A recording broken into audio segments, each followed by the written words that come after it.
Welcome to Legal Toolkit, bringing you the latest legal trends and business initiatives to help you manage your law firm. With your host, Jared Correia. You're listening to Legal Talk Network. Welcome, everybody, to another episode of the award-winning Legal Toolkit podcast here on the Legal Talk Network. If you were looking for Baby Yoda, check with the other bounty hunters. If you're a returning listener, welcome back.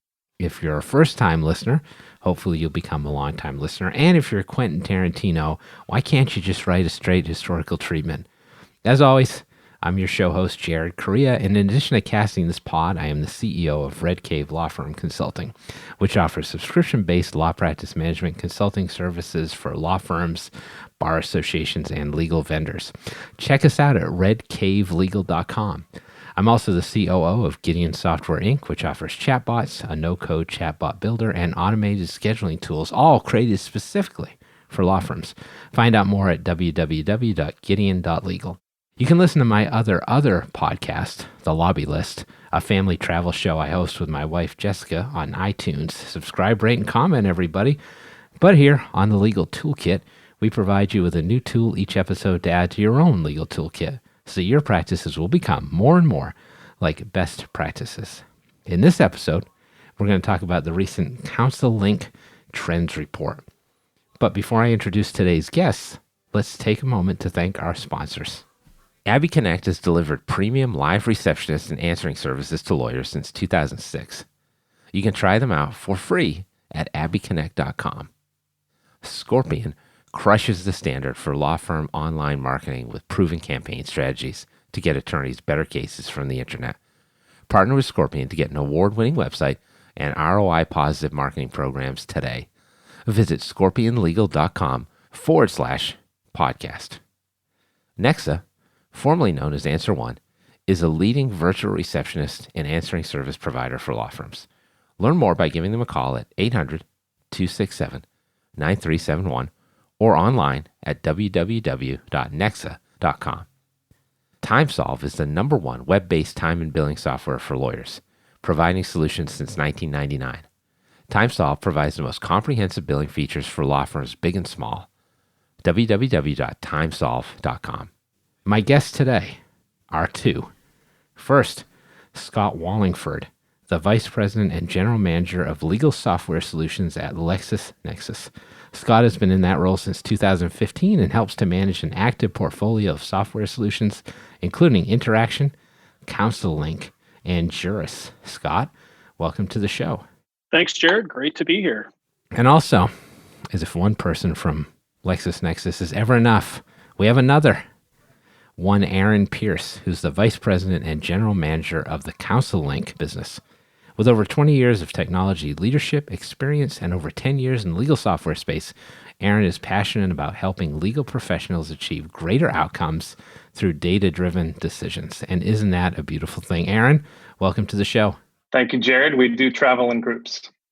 Right. What are those called? Like flocks, murders? How would a group of like data-driven legal professionals be described? An array. Oh, I like that. See, you had an answer ready to go. I'm impressed. Let's talk a little bit about LexisNexis HQ, right? You guys are located in Raleigh, Durham. Can you speak a little bit to the chicken cheddar biscuits at the Time Out restaurant in Chapel Hill? Not on my end. I'm a Raleigh guy, not a Chapel Hill guy. Not a Chapel Hill guy. Crickets, gentlemen, on the chicken cheddar biscuits? All right, can I tell you a little bit of something then, since we're on the show here? You live right there. Chicken cheddar biscuits, Time Out restaurant in Chapel Hill are tremendous. I recommend that after we're done here, you run out and get one. We do a recap show, and then you tell me all about it. Sound like a deal? Sounds like a deal. All right, let's get paid. Let's get talking about stuff our sponsors want to talk about, because we are supposed to be talking about the legal industry after the fact, and not the biscuit sandwich industry. The CounselLink Survey. Aaron, can you tell me a little bit about this survey? How did it start? How often is it updated? And kind of what are the goals of producing a survey like this for you folks? Yeah, absolutely. So it came from a recognition about 10 years ago that as a SaaS software product, CounselLink was sitting on a gold mine of valuable information that we think is of benefit to the industry as a whole. So law firm rates, matter disposition, matter information. And we took an effort about 10 years ago to pull together this database of anonymized information that's contributed kind of voluntarily by our customers. And then we provide that information within the CounselLink application, but we also publish an annual trends report. And we kind of take a look at the data that we're seeing in this aggregated data and come up with some meaningful conclusions based upon that information. So really the goal is provide benchmarks to the industry, both for corporate legal and for law firms, to help inform decision-making around how you price legal services. Now, before we jump into the survey proper, I think it makes sense to talk a little bit about how CounselLink works, right? Because it sounds like the functioning of CounselLink is directly related to pulling the data into the survey. Is that right? Absolutely, yes. So CounselLink is as I said, it's a SaaS-based tool providing legal spend management as well as work management capabilities to corporate legal departments. And so the key here is that outside counsel that corporate legal departments engage with will submit their fees as well as their invoices into the CounselLink platform, where the corporations can review and approve and adjust as necessary. And in the course of all of that work is where we gain the insight to the aggregated legal spend information that then makes its way into the database as well as into this ultimately into the transfer. Cool. Gotcha. That makes sense. All right. So this survey itself that we're talking about, the CounselLink survey for 2019, that's divided into 6 key metrics, right? So can you talk to me a little bit about each of those and how you decided to utilize those as the main metrics in the survey? Absolutely. So 4 of the 6 key metrics are really related to that core hourly rate information. So we have blended rates by practice area, we have partner rates, rate growth by size of firm or geography or practice area. There remains a heavy focus on hourly rates because it is really of what's most interest in the benchmarking data. And frankly, the vast majority of legal work continues to be priced on an hourly basis. The other 2 metrics that can be a little bit more interesting potentially are the number of law firms that account for 80% of a department's outside counsel spend. And so what we're seeing is most legal departments have consolidated their vendors to be able to leverage that volume and get lower fees overall. And so we like to follow through on that trend.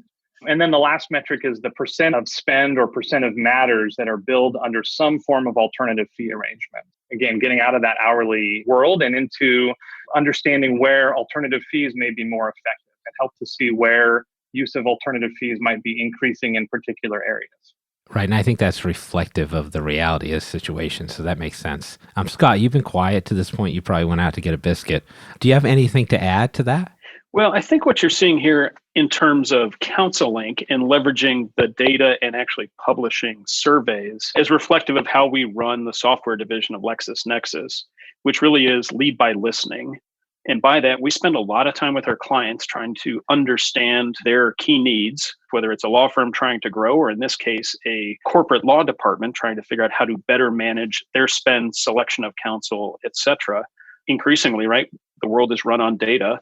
That's no different for law firms or corporate law departments. And so CounselLink is really trying to help our clients be better informed about how to select the right partners for their legal service. As Aaron said, when you're seeing more and more consolidation by corporate law departments to use fewer firms for a larger portion of their work, it's important to pick the right partners. So it is really much more than what's the right fee to charge, but it's how do you select the right strategic partner to drive your business forward. Right. Makes a lot of sense. And so since the survey is structured under these 6 key metrics, let's talk about each of those in turn for the remainder of the show.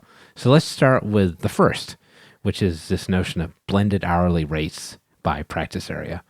Aaron, what does the volatility of blended hourly rates say about what law firms can do better in terms of setting rates to more effectively capture value?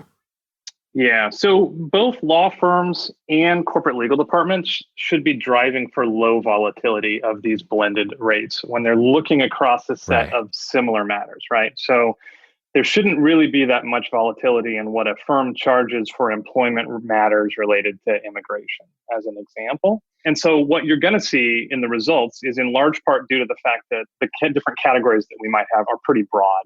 And so we're going to encourage people to look at their own legal work at a more granular level and examine how volatile their rates might be within that. That makes a lot of sense. Scott, anything on that? Did you like to add? No, I think that Aaron hit it well. This is all about making sure there's lower volatility, higher throughput on the legal service that law firms would like to provide and corporate counsel would love to secure. Right. Works better on both sides. Yes, it does. We've talked a little bit about the survey to this point. We're going to get into it in more depth in a second. But for now, we've reached the end of the first part of our show. So let's take a break and we'll come back after these words from our sponsors. If you're missing calls, appointments, and potential clients, it's time to work with Nexa Professional. More than just an answering service, Nexa's virtual receptionists are available 24/7 to schedule appointments, qualify leads, respond to emails, integrate with your firm's software, and much, much more. Nexa ensures your clients have the experience they deserve. Give them a call at 800-267-9371 or visit them at nexa.com/podcast for a very special offer. Imagine billing day being the happiest day of the month instead of the day you dread. Nobody went to law school because they love drafting invoices for clients. At TimeSolve, our attorneys save on average over 8 hours a month in billing work. That means more billable time and turning billing day into happy day. Learn more about how to get to your time and billing happy place at timesolve.com. That's www.timesolv, leave off the e.com. Remember, that's timesolv.com. Thanks for coming back. I've returned from buying a new pair of sandals, which I do every 30 years, just like Eugene Toombs. So let's get back to our conversation with Scott Wallingford and Aaron Pierce, both of LexisNexis. We're talking about the 2019 CounselLink Survey results and what they mean for lawyers. So the second metric highlighted in the study of 6 is the consolidation of technology by law firms. What does that mean? And how is that trend accelerating for buyers of legal services and also for law firms themselves? How are each affected by this? Yeah, the trend to consolidate, as we mentioned previously, to kind of fewer law firms utilized by corporate legal departments really has been accelerating and has been accelerating over the last 10 years or so. It seems over the last few years to have stabilized a little bit. In our last report, 61% of corporate legal departments used 10 or fewer firms for 80% of their legal spend. And so again, this really gets back to building strong relationships, having key firms that you utilize for the vast majority of the work that you do within the legal department. Right. And Scott, doesn't that mean from a law firm perspective, somebody who wants corporate legal buyers to hire them, don't you have to be that much better than you were 5-10 years ago to get hired and stay hired?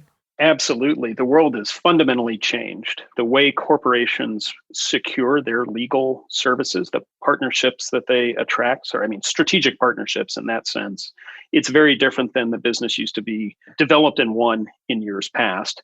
Data is at the root of how you perform, how you demonstrate that you as the law firm can be more effective for the corporation than they were 5 years ago. You have to speak the language of business, and that is increasingly data when it comes to dealing with corporate counsel. Absolutely, right. And I think so surveys like yours, CounselLink data that businesses have access to, like this is essential when you start making decisions about where to place your legal spend, right, Aaron? Absolutely. All right, so let's talk about metric 3, right? So the third metric that you addressed in the report is this notion that's related to alternative fee arrangements, or AFAs, as some people abbreviate them. We talked about this a little bit. Like everybody's been talking for years about AFAs replacing or overtaking hourly fees. That hasn't happened to this point. And as you addressed, the reality of it is that more law firms are still using hourly rates. So more corporations are buying legal services at hourly rates.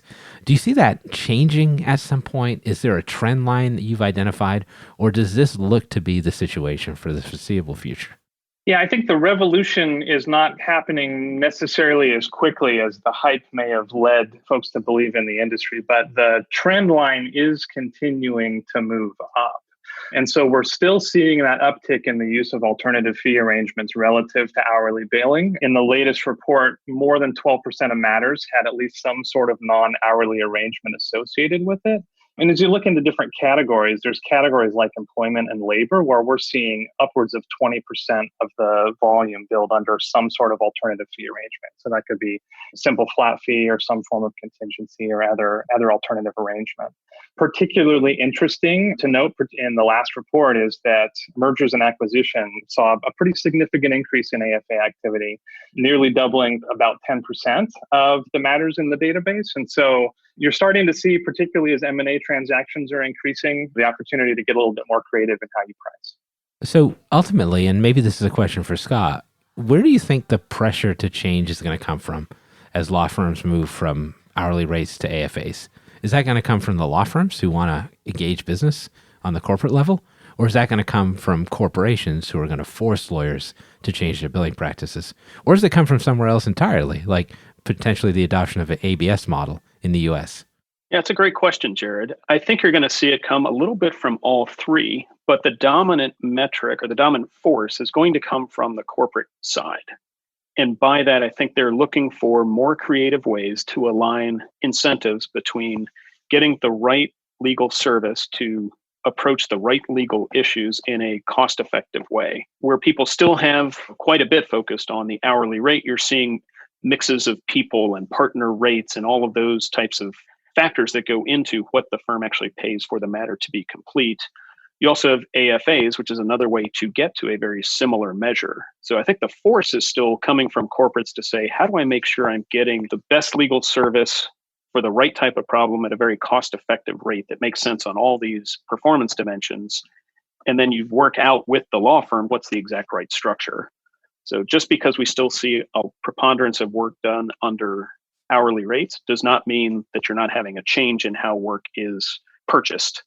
Right. I think that's an important point to make as well, because like big corporations are just like individual legal consumers, right? In the sense that everybody wants to get after cost certainty at some level, correct? No, absolutely. If you think about the number one thing in business and where did all this start, right? From a strategic sourcing mindset years ago, it was about getting more predictable spend around the things that are important to continue your business successfully. Back in the day, it started with commodities and how do you do paper clips? It's moved to much more sophisticated services today. It's about just getting a lower price. It's about picking the right partner such that you focus on the right incentives and then you take away the friction in the system that was not necessary for the business to get done. And that's where I think you see a lot of these metrics helping both the corporations and the law firms focus on what is really important here in that relationship to be successful. And then those relationships continue. You'll see more and more firms serve clients for approaching decades as opposed to you do work for 2 years and then you're out. It makes sense. Data-driven decision-making in legal. Who knew it would ever happen? We're getting there. All right, so let's turn our attention to what concerns about half the study, actually, which is partner rates. So let's start, and we'll get into this in the third part of the show, which is coming up. But let's start by discussing some of the trends that the study relays respecting partner rates. Aaron, can you kick us off on that front? Yeah, I think the headline, in particular in this section, is that while most people would know that partners at large law firms have traditionally charged more for their services than those that work at smaller firms, the data really shows that the rate gap between the biggest firms and the rest of the industry has widened dramatically in recent years. Firms with more than 750 lawyers have billable rates that are 53% higher than the next tier down of firms, the 500 to 750 lawyer firms. This compares to a 45% gap in last year and a 40% gap the year before that. So it's really that delta is accelerating between the very biggest of firms and the remaining firms in the industry. Scott, anything on trends that you want to address before we take a break? No, I think that the data speaks for itself.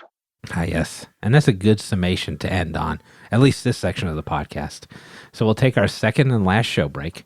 While I try to figure out how to make the perfect mac and cheese, it's an ongoing struggle. Listen to these words from our sponsors. Your legal work requires your full attention. So how can you build lasting relationships with new or existing clients while juggling your caseload? Try Abby Connect, the friendly, highly trained, and motivated live receptionists who are well known for providing consistent quality customer service and support to law firms just like yours. Every connection matters. So call Abby Connect today at 833-ABBY-WOW to get started with your free 14-day trial and $95 off your first bill. Do you feel like your marketing efforts aren't getting you the high-value cases your firm deserves? For over 15 years, Scorpion has helped thousands of law firms just like yours to attract new cases and to grow their practices. As a Google Premier Partner and winner of Google's Platform Innovator Award, Scorpion has the right resources and technology to aggressively market your law firm and to generate better cases from the internet. For more information, visit scorpionlegal.com/podcast today. All right, thanks once more for sticking around. I didn't get any better offers either. We continue to talk with Scott Wallingford and Aaron Pierce of LexisNexis, who've been discussing with me the results of the most recent CounselLink Trends Report, which came out in late 2019. So let's find out more. So, Aaron, as you were saying previously before we hit this break, there's a massive gap and growing with partner rates in small firms versus large firms. Now, that's to be expected to some extent, of course. But are there ways that small firm partners can close that gap? And should they be looking to do so? Is that like a differentiator that's effective for them in acquiring corporate work?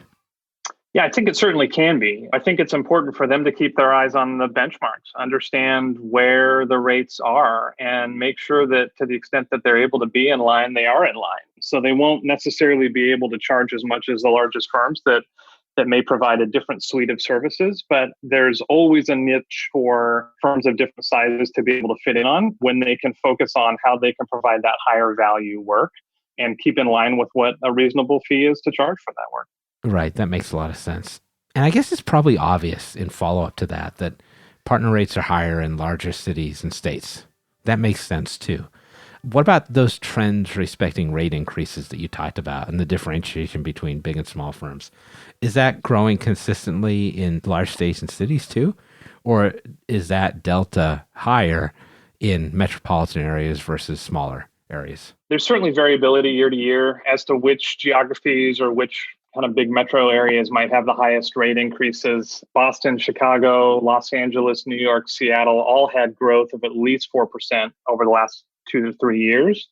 But the other thing to keep in mind, particularly when looking at the benchmarking data and understanding the data, is a lot of the rate trends are strongly correlated to the type of legal work being performed. So as we've seen an uptick in M&A work over the last several years and corporate transactions as well, those are the highest dollar value work that you're going to see. And they tend to be handled by larger firms that are in those larger cities, but not necessarily exclusively. And so the more high value work that law firms can take on, the more likely they are to be able to see those types of rate increases in their own billings. Right. That's interesting. So you're also seeing differentiators in the types of work that small versus large firms are taking on. Absolutely. That's interesting. Scott, do you have anything to add on this front in terms of like rates based on geography? Well, I think you hit the nail on the head. It's actually less about the geography and more about the type of work. But that specific type of work, especially M&A, is going to be concentrated in certain geographies, right? Closer to the investment banks, typically, which is why you see the New York, Chicago, LA, Seattle. So let's talk a little bit about that. Okay, say I'm a lawyer who wants to get corporate work and I want to make as much money as possible. I'm not greedy or anything, but what kind of practice areas should I be focusing on? You mentioned a couple, but is there a group that I could rely on for consistent work that's going to pay me the most money? So notwithstanding the move to kind of more flat fees that we're seeing among the M&A side of things, I mean, I think the M&A realm is the realm that's experiencing the most growth and is also tends to have the highest legal fees. I liked how you gave a lawyerly answer there. You were very close to saying it depends, which makes sense. And in turn, are you seeing any trends in new practice areas beyond M&A that corporations are really finding a need for that large and or small firms could take advantage of, like looking forward, not like today's results? Yeah, that one isn't it depends, right? It's it's hard to see, in the trends. Again, we're seeing the corporate side and the M&A is always going to continue to be among the highest, and a number of different practice areas that tend to have lower average rates. So I think hitching your horse to a corporate or to an M&A is going to continue to be the way to go over the next few years. Good advice. Scott, Aaron, let's start with Scott. Anything we haven't addressed about the survey that you wanted to hit on? No, I think we've covered a lot of the key points. There's great data that CounselLink has to help inform that strategic relationship between corporate law departments and outside counsel. And the benefits of data is it causes people to think about how they're doing the strategic relationship a bit differently. And having, as Aaron said, we've been doing this for 10 years. So there's a great longitudinal base of data that shows how things go up, how they decline over time as new forces are at play in the dynamic between corporate counsel and law firms. Yeah, having a long-term study like this is really essential, I think, and it kind of dovetails with massive technology changes that have been happening in the legal industry as well. So that's really helpful to see fleshed out. Like we said at the beginning, and here at CounselLink, we like to use data to help make better decisions about how you run the business of law and about how you practice law. And with this particular report, it gives you a great opportunity to put a lens on yourself, understand how you fit, whether you're on the corporate side or on the law firm side, as far as the trends are concerned. And it gives you a benchmark against which you can, continue to look at making those improvements to your practice. Right. So I'm still trying to get over the massive disappointment that you guys have not yet had the chicken sandwich at Time Out Restaurant yet. I'm going to send you the link to that as soon as we're done with our podcast. And hopefully I can get a report at some point. But now here's the big North Carolina question. And you can both answer, and hopefully you're on opposite sides. Duke or North Carolina? Well, the funny part, Jared, is we are actually headquartered on North Carolina State's campus. Oh, you're throwing me a curveball. Just to add the third dimension here. Wow. Okay. But I am unequivocally Duke through and through. But I'm an alum, so that helps. Oh. All right, Scott. So I was born and raised in the Bay Area on the West Coast. And so growing up, it was more about Stanford or Cal than it was ever about Duke or North Carolina. Fair. And quite frankly, the zeal with which many Southerners take their college basketball was eye-opening to me when I moved here. So I am a happy fan, and I love to watch me some college basketball, but I have no Southeast affiliation. Way to equivocate. Well done, sir. May I say, though, San Francisco Dons, 1955 and 56 NCAA national champions, right? There you go. Bill Russell? That's right. That was a good squad. Well, we've reached the end of yet another episode of the Legal Toolkit podcast. Let's bring it home. Seems like we're going off the rails just a little bit. This was the podcast about CounselLink's 2019 Trends Report, and we've been talking with Scott Wallingford and Aaron Pierce of LexisNexis. Now, I'll be back on future shows with further insights into my soul, the soul of America, and the legal market. If you're feeling nostalgic for my dulcet tones, however, you can check out our entire show archive anytime you want at LegalTalkNetwork.com. And I would be remiss if I did not say that I am a Duke fan as well. Now everyone will hate me. Thanks again to Scott Wallingford and Aaron Pierce of LexisNexis for making an appearance as my guests today.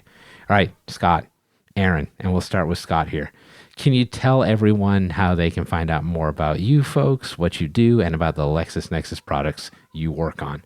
Sure. We spent a lot of time today talking about CounselLink, and the easiest way to find us is CounselLink.com. That website will take you right in, show you everything we're working on, and connects to our broader portfolio for the LexisNexis legal software. Awesome. Aaron, anything from you? Personal cell phone? Scott pointed you to the right place. I will say that the Legal Trends Report is one of the many things that you can get access to via the CounselLink.com website. So look forward to hearing from folks that get a chance to take a look at it. Check it out. Don't call Aaron on his personal cell phone. Thanks again. I talked to Scott Wallingford and Aaron Pierce of LexisNexis. Finally, thanks to all you out there for listening. This has been the Legal Toolkit podcast, where doves cry. Thanks for listening to Legal Toolkit, produced by the broadcast professionals at Legal Talk Network.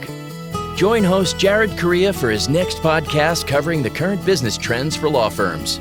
If you'd like more information about today's show, please visit LegalTalkNetwork.com.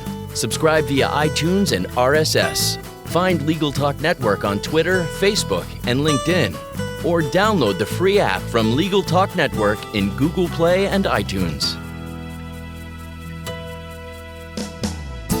The views expressed by the participants of this program are their own and do not represent the views of, nor are they endorsed by, Legal Talk Network, its officers, directors, employees, agents, representatives, shareholders, and subsidiaries. None of the content should be considered legal advice. As always, consult a lawyer.